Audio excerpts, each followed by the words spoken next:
성경에 나오는 왕들 가운데 아주 유명한 왕이 한 분 있는데 그 왕의 이름이 솔로몬입니다. 이분은 예수 믿는 사람, 교회 다니는 사람들만 아는 분이 아니라 예수 믿지 않는 사람들도 솔로몬이라고 하는 이름을 많이 들었습니다. 솔로몬의 재판, 솔로몬의 판단, 그래서 지혜로운 판단으로 솔로몬이 유명하고 TV 프로그램 가운데서도 솔로몬의 선택 그런 프로그램이 있을 정도입니다. 또한 솔로몬은 부자였기 때문에 솔로몬이 남긴 재산이 어디 있는가, 전 세계 보물 사냥꾼들이 솔로몬의 남긴 재산을 찾기 위해서 아프리카 밀림을 뒤지고 하는 그런 일도 있고 그것을 영화로 만들기도 했을 정도입니다. 그래서 우리가 솔로몬이 참 대단한 사람인데 그 사람이 어떻게 해서 그렇게 대단한 인물이 되었을까? 금수저를 물고 나서 그런가? 그 사람은 왕자였습니다. 또 집안이 대단하고 어릴 때부터 행복하게 살았습니다. 그렇지만 금수저를 물고 태어나서 그런 것도 아니고 또 인물이 잘생겨서 그런 것도 아니고 능력이 있어서 그런 것도 아닙니다. 성경은 솔로몬이 하나님의 마음에 들었기 때문에 하나님께서 솔로몬에게 지혜를 주셨다. 10절 솔로몬이 이것을 구하매 그 말씀이 주의 마음에 든지라. 이에 하나님이 그에게 이르시되 내가 이것을 구하도다. 자기를 위하여 장수하기를 구하지 아니하고 부도 구하지 아니하며 자기 원수의 생명을 멸하기도 구하지 아니하고 오직 송사를 듣고 분별하는 지혜를 구하였으니 내가 내 말대로 하여 내게 지혜롭고 총명한 마음을 주노니 내 앞에도 너와 같은 자가 없었거니와 내 뒤에도 너와 같은 자가 일어남이 없으리라. 내가 구하지 아니한 부귀와 영광도 내게 주노니 내 평생에 왕들 중에 너와 같은 자가 없을 것이라. 내가 만일 내 아버지 다윗이 행함같이 내 길로 행하며 내 법도와 명령을 지키면 내가 또 내 날을 길게 하리라. 그렇게 되어 있습니다. 성경은 솔로몬의 하는 것이 하나님 마음에 속 들어서 하나님께서 솔로몬에게 지혜를 주셔서 오늘날도 솔로몬의 재판, 솔로몬의 선택이라고 하는 그런 말들이 유행할 정도로 솔로몬이 정확하게 분별하고 판단할 수 있는 그런 지혜로운 사람이었다. 또한 하나님 마음에 들었기 때문에 하나님이 그에게 그가 구하지 아니한 부귀와 영광도 주셨다.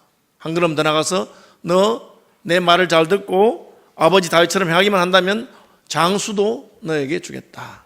그래서 오래 살고 부유하고 존귀할 뿐 아니라 지혜로운 그런 왕이 된 것입니다. 그래서 도대체 솔로몬이 무엇이 하나님의 마음에 들었을까? 제 눈의 안경이라고 하는 말이 있잖아요. 사람마다 마음에 들어하는 게 다를 수 있어요. 제 친구 교수님은 이제 결혼을 할 때 이제 자기 아내를 구하는 조건이 뭐냐면 종아리가 예뻐서 그렇게 말하더라고요. 그래서 제가 보니까 그 자매가 뭐 집안이 그렇게 좋은 것도 아니고 집안도 어렵고 힘들고 또 성격도 까칠하고 그런데 그냥 그 친구는 종아리가 예쁜 걸 좋아해서 그 자매하고 결혼을 했다고 그렇게 말하더라고요. 그래서 뭐 그게 좋은 선택인지 나쁜 선택인지 모르겠지만 어쨌든 각각 좋아하는 게 다르다는 거죠. 하나님께서 마음에 들어하는 사람이 있는데 하나님은 어떤 사람을 마음에 들어 하시는가? 오늘 솔로몬을 선택하시고 솔로몬에게 복 주신 하나님이 무엇 때문에 솔로몬을 마음에 들어 하시는가 하는 것을 한번 살펴보면서 우리도 하나님이 저런 분이니까 하나님 앞에 그런 삶을 살면 하나님이 우리를 마음에 들어 하시고 좋아하시겠구나 하는 것을 한번 살펴보려고 합니다. 아까 말한 것처럼 솔로몬을 하나님이 좋아하신 것은 그가 부유했거나 혹은 똑똑하거나 잘나서가 아니었습니다. 심지어 그가 하나님이 사랑하시는 다윗의 아들이었기 때문도 아니었습니다. 물론 하나님은 다윗을 사랑하시니까 그 아들들을 사랑할 수 있는데 다윗의 아들 가운데 압살롬이나 아도니아나 암논을 하나님이 사랑하고 아꼈다는 말이 없습니다. 인물로 말하자면 압살롬이나 아도니아가 솔로몬보다 못할 것도 없고 나이도 더 들었고 지도력도 더 있고 자기를 따르는 팬들도 훨씬 많았습니다. 그럼에도 불구하고 하나님께서 솔로몬을 특별히 선택하시고 사랑하신 이유는 오늘 본문에 잘 나와 있습니다. 3절 보시기 바랍니다. 3절에 보면 이렇게 되어 있어요. 솔로몬이 여호와를 사랑하고, 하나님이 솔로몬을 사랑하시고 아끼신 것은 그가 먼저 하나님을 사랑했기 때문에 그렇습니다. 솔로몬은 하나님의 사랑을 받았을 뿐 아니라 하나님을 사랑하는 사람이었습니다. 그래서 사랑은 주고받는 것이죠. 영어 공부할 때 제일 처음 배우는 영어가 I love you 하잖아요. 그럼 I love you에 대한 대답이 뭔지 아십니까? 누가 여러분 보고 I love you 하면 뭐라고 대답해야 됩니까? 당황. 예, 대답은 I love you too 하는 겁니다. 그렇죠. I love you 하면 I love you too. 아주 쉽죠. 나도 당신을 사랑합니다. 하나님께서 솔로몬을 사랑하셨습니다. 솔로몬도 하나님을 사랑했습니다. 이처럼 사랑은 주고받는 것입니다. 솔로몬이 하나님을 사랑했기 때문에 하나님이 솔로몬을 사랑하신 것입니다. 솔로몬은 그 아버지 다윗의 법도를 행하였다. 하나님을 사랑한다는 것은 구체적으로 하나님의 가르침과 말씀대로 행하는 것입니다. 그렇죠. 사랑한다는 것은 그 사람의 말에 귀를 기울여주고 그 사람의 말대로 행해 주는 것입니다. 솔로몬은 하나님을 사랑했고 하나님을 사랑했기 때문에 그 아버지 다윗에게 배운 하나님의 법을 따라서 살았다고 성경에 기록하고 있습니다. 그럼 구체적으로 솔로몬이 하나님을 사랑해서 어떤 일들을 했는가를 살펴볼 수 있습니다. 1절에 보시면 애굽 왕 바로와 혼인 관계를 맺어서 그의 딸 바로의 공주를 아내로 맞이했습니다. 솔로몬이 결혼했다는 것이죠. 결혼하게 되면 뭘 준비해야 됩니까? 예, 결혼하게 되면 같이 살 집을 마련해야 되겠죠. 저도 아들 하나를 결혼시켜보고 둘째도 지금 결혼해야 될 나이가 됐는데 문제가 되는 게 뭡니까? 서울에서 방 한 칸이라도 얻어주는 게 쉽지 않다는 것이죠. 그래서 결혼 연령이 점점 늦어집니다. 솔로몬 왕이니까, 그것도 애굽의 공주를 데려왔으니까 공주를 위해서 궁궐을 지어주고 싶었습니다.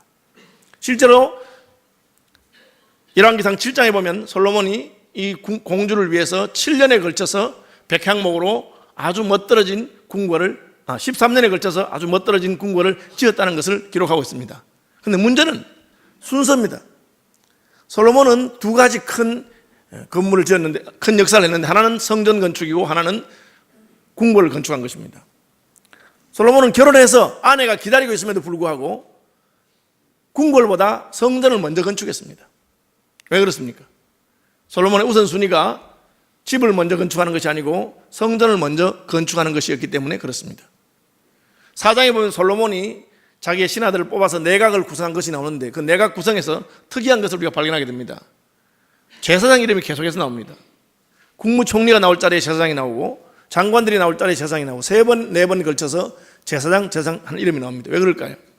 그것은 솔로몬이 자기 왕국을 다스리는 일에 있어서 성전을 건축하는 것을 가장 중요한 일로 생각하기 때문에 그렇습니다. 대통령이 국무총리를 뽑을 때 어떤 사람을 뽑는가를 보면 대통령 마음에 무엇이 있는가를 알 수가 있습니다. 대통령이 국무총리를 뽑으면서 경제 전문가를 뽑는다면 대통령 마음에 우리나라의 경제 문제가 지금 심각하니까 경제 전문가가 나라를 다스려야 된다고 생각하는 것입니다.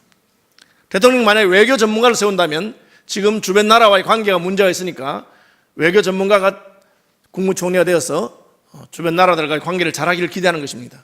만약에 안보 전문가를 세운다면 남북 관계 가운데 이 국방이 중요하다고 생각하는 대통령의 의중을 알 수 있을 것입니다. 솔로몬이 첫 번째 내각을 세울 때 그는 제사장들을 많이 세웠습니다. 왜 그렇습니까? 성전 건축하는 일이 가장 중요한 일이라고 생각했기 때문에 그런 것입니다. 솔로몬이 성전 건축하는 일에 힘을 쓴 것은 그가 하나님을 사랑했기 때문에 그렇습니다. 이스라엘 백성들 가운데 하나님이 존재하는 것을 상징적으로 보여주는 것이 있습니다. 그것은 바로 언약궤입니다. 이 언약궤는 모세 시대에 만든 성막 지성소 안에 잘 있었습니다. 엘리사상 시대에 블레셋과의 싸움이 나니까 이스라엘 백성들은 전쟁에 승리하고 싶어서 그 언약궤를 지성소에서 끌어내서 전쟁터에 가져갔습니다. 하나님이 함께 하시면 전쟁에 이길 거라고 생각했습니다. 그런데 전쟁에 이기기는커녕 전쟁에 패했을 뿐 아니라 언약궤까지 빼앗겨버렸습니다. 너무나 수치스러운 일이 일어났고 그것 때문에 엘리의 집안은 멸문되는 그런 일이 있었습니다. 그러나 하나님이 능력이 없어서 빼앗긴 것이 아니고 이스라엘 백성들이 자기들의 목적을 위해서 언약궤를 사용한 것이 잘못이었기 때문에 하나님은 언약궤를 뺏기도록 하신 것입니다. 그 언약궤는 블레셋 가운데서 저절로 돌아왔습니다.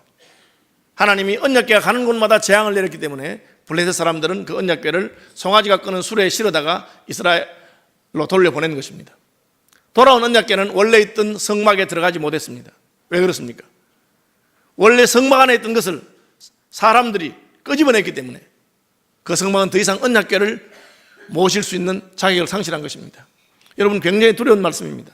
신약 성경 히브리서와 같은 데 보면은 너희가 은혜를 받고 성령의 밝은 빛을 비춤 받고 그 다음에 다시 하나님을 버리고 배신하고 타락한다면 너희가 어떻게 하나님 은혜를 입을 수 있겠느냐, 그런 두려운 말씀이 있습니다.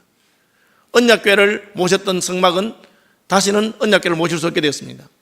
다윗은 그래서 하나님의 언약궤를 모실 성전을 짓고 싶어 했지만 하나님은 다윗에게 성전 짓는 것을 허락하지 않으시고 너는 전쟁에 피를 많이 흘렸기 때문에 평화의 사람, 내 다음에 평화의 사람 솔로몬이 성전을 지을 것이다. 그것이 아버지의 유업이었고 아버지의 명령이었고 아버지의 소원이었습니다. 솔로몬은 성전을 짓는 것을 통해서 그가 하나님을 사랑하고 자기 아버지의 법도를 따르는 자인 것을 보여주었습니다. 심지어 그의 아내가 지금 기다리고 있음에도 불구하고 7년을 성전을 건축하고 그 다음에 13년에 걸쳐서 자기의 궁궐을 건축했다고 되어 있습니다. 솔로몬은 성전이 건축되는 동안에 4절에 보시면 기브온에 가서 산당에서 제사를 드렸다고 하는 말이 있습니다. 이 산당은 성전이 건축되기 전에 이스라엘 백성들이 성막과 언약궤 그 외에 다른 곳에서 제사를 드릴 때 있었던 일입니다. 후에 이 산당 제사는 우상 숭배하는 데 많이 사용되었기 때문에 하나님이 산당을 폐하라고 하셨는데, 이때는 초기로서 아직까지 성전이 없고 성막과 언약궤가 분리되어 있는 동안에 산당에서 제사를 드리는 풍습이 있었습니다. 솔로몬 왕으로서 지금 성전 건축이 진행 중이니까 성전 건축이 다 끝나면 제사를 드려도 된다고 말할 수 있습니다. 아직 성전이 안 지어졌기 때문에 성전을 다 짓고 성전의 언약궤를 모신 다음에 내가 얼마든지 제사하겠다 할 수 있는데 솔로몬은 그렇게 하지 않았습니다. 솔로몬은 성전을 짓는 중에도 하나님께 제사하고 예배하고 싶어 했습니다. 왜 그렇습니까? 그것은 솔로몬의 의무감에 의한 제사가 아니었기 때문입니다. 솔로몬은 하나님께 제사하고 하나님께 분향하고 하나님께 예배하는 것을 좋아했습니다. 이 앞에서 있는 저는 매일 새벽 기도를 나오는 사람입니다. 왜요? 그게 제 직업이니까. 그죠? 재밌는 조크 하나 있습니다. 아들이 엄마에게 말합니다. 엄마, 나는 교회 가기 싫어요. 왜?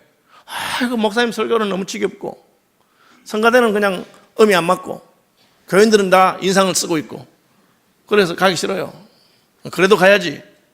가기 싫은데 왜 가요? 네가 목사잖아. 그렇게 하는 조크 했더라고요. 제가 그거 듣고 참 너무 기가 막혀서. 저는 뭐 새벽마다 새벽기도 갑니다. 왜? 제가 목사니까 직업적으로 가는 거죠. 목사님들은 만약에 여행을 가거나 놀러 가면 새벽기도를 하는가? 딱 갈라집니다. 어디 여행 가고 하셔도 새벽이 되면 혼자 일어나셔서 성경 보고 기도하고 그렇게 하는 분이 있고, 여행 가면 안 하는 분이 있습니다. 뭐 안 하는 분은 뭐 평소에 하던 거니까 피곤해서 안 한다고 제 이해가 되고, 하는 분들은 왜 할까요? 교인들도 없고 아무도 없는데. 그것은 새벽에 주님을 만나는 것이 좋기 때문에 하는 것입니다. 새벽에 내가 혼자 가도 어디 가도 그냥 하는 것입니다. 그것은 그가 즐거워하고 좋아한다는 것을 보여줍니다. 하나님을 기뻐하고 즐거워하는 사람이 솔로몬이었습니다. 성전 건축 끝나고 얼마든지 제사 드릴 수 있습니다.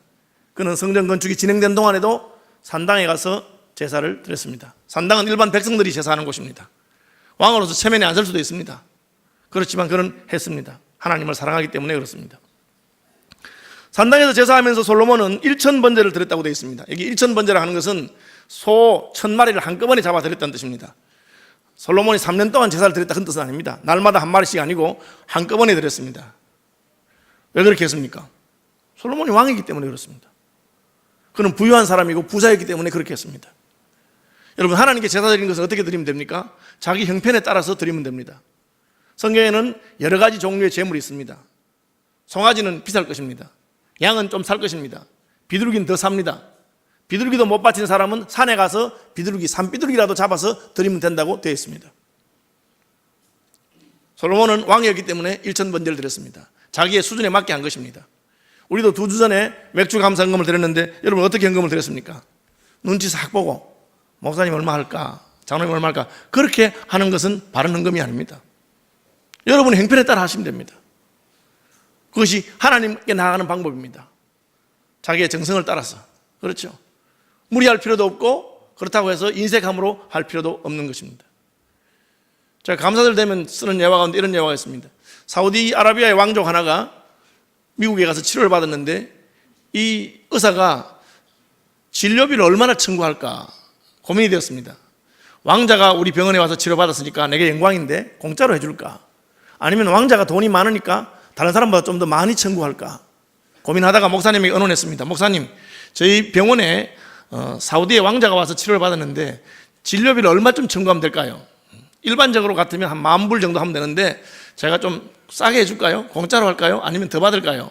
그러니까 목사님이 아주 지혜로운 대답을 하셨습니다.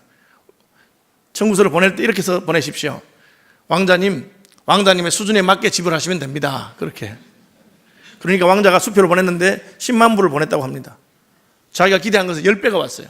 너무 좋아서 이분이 신나고 기뻐서 목사님에게 또 말했습니다. 목사님 시킨 대로 했더니만은 자그마치 10배 10만 불이 들어왔어요. 그러니까 목사님 싹 웃으면서 하신 말씀이 받은 은혜에 합당하게 감사하시기 바랍니다. 그렇게 말했다고 합니다. 저는 그 말씀이 참 맞는 말이라고 생각합니다. 솔로몬은 왜 1,000번째를 드립니까? 왕이니까. 나라의 모든 부유가 자기 것입니다. 그게 맞추어 드리면 됩니다. 그렇죠?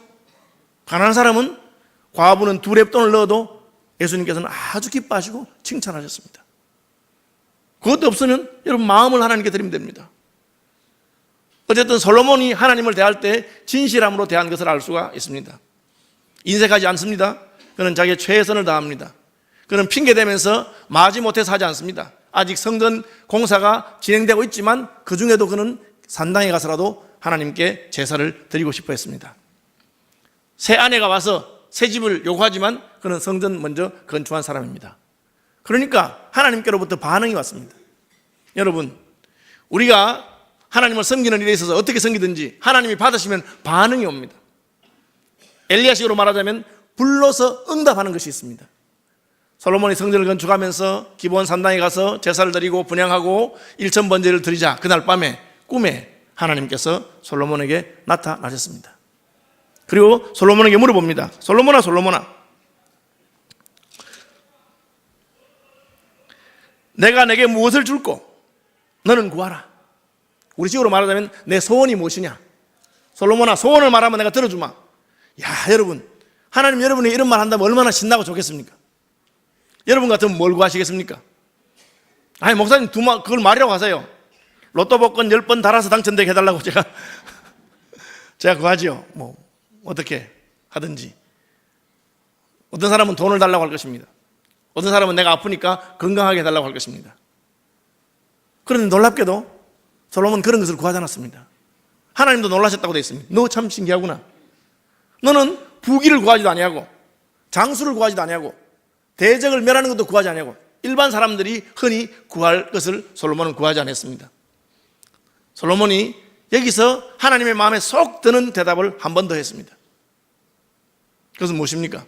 하나님, 저는 아이이기 때문에 백성들은 많고 제가 나이는 어리고 왕이 되었는데 이 백성들을 잘 다스릴 수 있는 듣는 마음, 지혜로운 마음을 주시기를 바랍니다. 그래서 이 백성들을 바로 재판할 수 있으면 좋겠습니다. 그렇게 솔로몬이 말했습니다. 이 솔로몬의 말의 뜻은 무엇이냐면, 하나님, 제 소원은 하나님께서 저를 왕으로 세우셨는데 왕 노릇 잘하는 게 제 소원입니다. 그렇게 말한 것입니다. 하나님께서 주신 사명을 잘 감당해서 하나님께 영광을 돌리는 것, 그것이 저와 여러분의 사명이 되시길 바랍니다. 그걸 솔로몬이 원했어요. 여러분, 만약에 나는 돈 100억이 필요하다, 100억을 주세요. 그랬으면 누가 100억을 주면 그걸로 여러분 인생 끝난 겁니까? 누가 100억을 줘서 여러분 100억 부자가 돼서 그걸로 나는 돈 100억을 구했으니까 이제 더 할 게 없다, 그렇습니까? 하나님은 그런 것을 원치 않으셨습니다. 하나님 참 원하는 것은 내가 너를 보낸 목적, 너의 형 압살롬이나 아도니아보다 네가 덜 똑똑할 수도 있고 덜 잘생겼을 수도 있고 덜 사람들을 끄는 매력이 있을 수도 있지만, 그러나 네가 왕으로서 내가 너에게 맡긴 그 사명을 잘 감당하기를 원한다고 하니까 내 마음이 너무 기쁘다.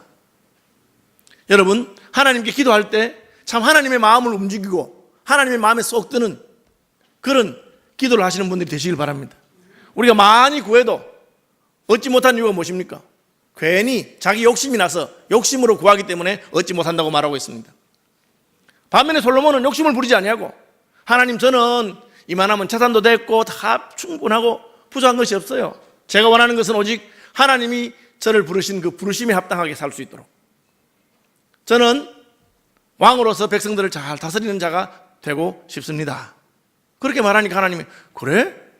그러면 내가 네가 원한 대로 지혜를 주겠다.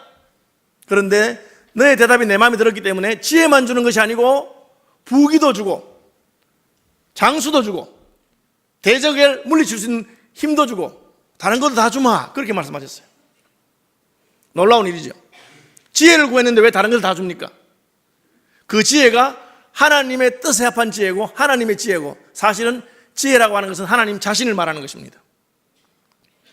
구약 성경에서 솔로몬이 나중에 깨달은 다음에 잠언과 전도서를 보십시오. 그가 지혜가 무엇인지 설명하면서 지혜가 바로 예수님인 것을 말하고 있습니다. 솔로몬이 지혜를 달라고 했는데 나중에 그가 지혜를 받아서 깨달아서 글을 써보니까 아, 지혜가 바로 예수님이구나. 그래서 신약 성경에 아들을 아끼지 아니하시고 우리에게 주신 하나님께서 아들과 함께 모든 것을 선물로 주신다고 말했어요. 지혜이신 예수님을 우리가 받으면 예수님과 함께 다른 모든 것은 보너스로 와지게 된다는 것입니다. 지혜의 하나님을 구하는 분들이 되시길 바랍니다. 우리의 지혜이신 예수 그리스도를 사모하고 즐거워하고 모시는 분들이 되기를 바랍니다. 솔로몬은 구약적으로는 지혜를 구했지만 그가 후에 깨닫고 구약 성경 잠언을 쓰고 전도서를 쓰면서 지혜가 무엇인가를 깨달았는데 그 예수님입니다. 그리고 그 예수님을 구하는 자에게 하나님은 모든 걸 준다 그랬어요. 예수님께서는 너희는 먼저 그의 나라와 그의 의를 구하라, 그리하면 이 모든 것을 너희에게 더하신다 그랬어요. 하나님의 나라와 하나님의 의는 무엇입니까? 역시 예수님 안에 있는 것입니다. 예수님이 오신 것을 가리켜 세례요한은 천국이 가까이 왔다고 말했어요. 예수님 바로 하나님 나라이기 때문에, 하나님 나라는 그 나라의 왕이신 예수님이 옴으로 건설되기 때문에 그렇습니다. 하나님의 의는 무엇입니까? 예수님께서 우리 위해 십자가에 죽으심으로 말미암아 하나님의 의가 이 땅에 실현되는 것입니다. 결국은 하나님의 나라도 하나님의 의도 하나님의 지혜도 다 예수 안에 있는 것입니다. 우리가 예수 그리스도를 나의 의요, 나의 지혜요, 나의 구원로 모실 때 예수님 우리를 구원하실 뿐 아니라 하나님께서는 그 아들 예수와 함께 모든 것을 저에게 선물로 주는 것을 기억하시기를 바랍니다. 놀라운 일이죠. 솔로몬은 그의 선택으로 말미암아 지혜로운 사람이 되었습니다. 솔로몬 시대에 예루살렘의 인구가 가득 넘쳐나고 예루살렘에 부가 넘쳐났다고 하고 있습니다. 우리가 부가 넘쳐나는 것을 기대하고 바라는 것은 쉬운 일입니다. 그렇지만 하나님, 제게는 부도 필요 없고 장수도 필요 없고 대적을 멸하는 것도 필요 없고 오직 주님 한 분만 있으면 좋아요, 그렇게 말하는 건 쉬운 일이 아닙니다. 솔로몬이 그렇게 말했으니까 나도 그렇게 말해서 다 받아야지 속으로 욕심을 낼 수는 있지만 하나님은 우리의 입술을 보는 분이 아니고 우리의 중심을 보는 분입니다. 여러분의 중심이 주님, 진짜 저는 주님이 나를 부유하게 하든지 가난하게 하든지 내가 오래 살든지 빨리 세상을 떠나든지 내 대적을 주님이 다 물리쳐 주든지 아니면 대적들로 말미암아 내게 고생과 고난이 많든지 내게는 오직 주님 한 분만으로 족하고 충분합니다. 그런 은혜와 마음을 저와 여러분에게 주시길 바랍니다. 그러면 하나님께서 알아서 우리에게 가장 좋은 것으로, 우리가 너무 부유하여 범죄하지 않도록, 너무 가난하여 시험에 들지 않도록 때를 따라 일용할 양식을 주시고 우리의 삶에 부족함이 없도록 주실 것입니다. 솔로몬이 부유해서 산 것이 무엇이겠어요? 좋은 옷 입었습니다. 나중에 예수님께서는 뭐라고 말씀하십니까? 솔로몬의 모든 부유함으로 입은 것도 덜에 핀 백합화 하나보다 못하다, 그렇게 말씀하셨어요. 우리 어느 날 깨닫고 보면 이미 하나님께서 우리에게 얼마나 풍성하고 좋은 것으로 날마다 빛나는 태양과 공기와 물과 모든 것을 주시고, 그리고 우리가 진짜 너에게 필요한 것 하나 남아있는데 그것을 구하는 사람이 되지 않겠니? 그렇게 말씀하는 것을 보게 됩니다. 그것이 무엇입니까? 바로 지혜와 지식과 부여의 근원이신 예수 그리스도를 우리가 사모하고 구하는 것입니다. 이제 말씀 마무리하겠습니다. 솔로몬이 어떻게 해서 하나님의 마음에 들었습니까? 그는 하나님을 사랑했습니다. 하나님을 사랑하는 것은 성전을 사모하고 제사함을 사모하고 그리고 하나님 앞에 나아갈 때 자기의 최선을 다해서 하나님께 받은 은혜를 하나님께 돌려드리는 그런 사람이 되었기 때문에 그렇습니다. 여러분, 하나님을 사랑하는 분들이 되시길 바랍니다. 하나님을 사랑해서 예배하기를 사모하고 하나님을 사랑해서 주의 교회를 사모하고 하나님을 사랑해서 하나님의 나라와 그 영광을 위해서 인색하지 아니하고 하나님 기뻐하는 일에 즐겨드리고 하는 그런 분이 되길 바랍니다. 결과로 하나님은 솔로몬에게 지혜를 주셨습니다. 지혜 안에 모든 것이 있습니다. 오늘 본문에는 솔로몬이 지혜를 받음으로 말미암아 어떻게 놀라운 재판을 했는가가 나와 있습니다. 두 명의 여인이 한 집에 살았습니다.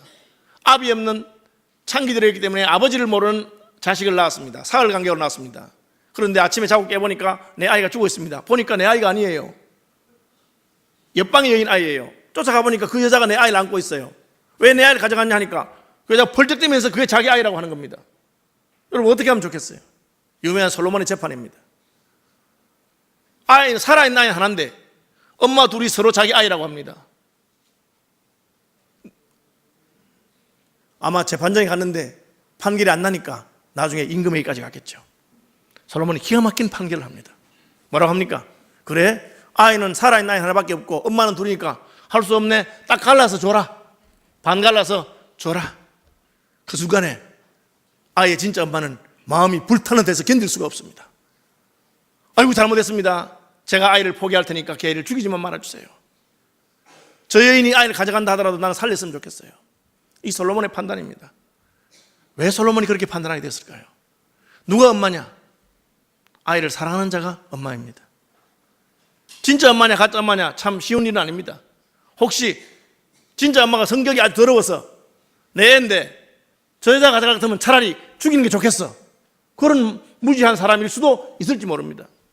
반대로 훔쳐간 여자가 자기가 진짜 엄마는 아니지만 내가 애는 훔쳤지만 그렇다고 애를 죽일 수는 없지, 애가 죽으면 어떻게 될까, 그래서 양보했을 수도 있을지 모릅니다. 그러면 솔로몬의 판단이 보여주는 건 무엇입니까? 진짜로 그 아이의 입장에서 이 아이의 어머니가 되어줄 사람은 누구냐? 이 아이의 생명을 자기 욕심보다 더 사랑하는 자가 이 아이의 어머니라는 것입니다. 내 욕심 때문에 아이가 죽든지 말든지 하는 것은 그 아이를 사랑하는 자가 아닙니다. 저는 때로 그런 분들 종종 봅니다.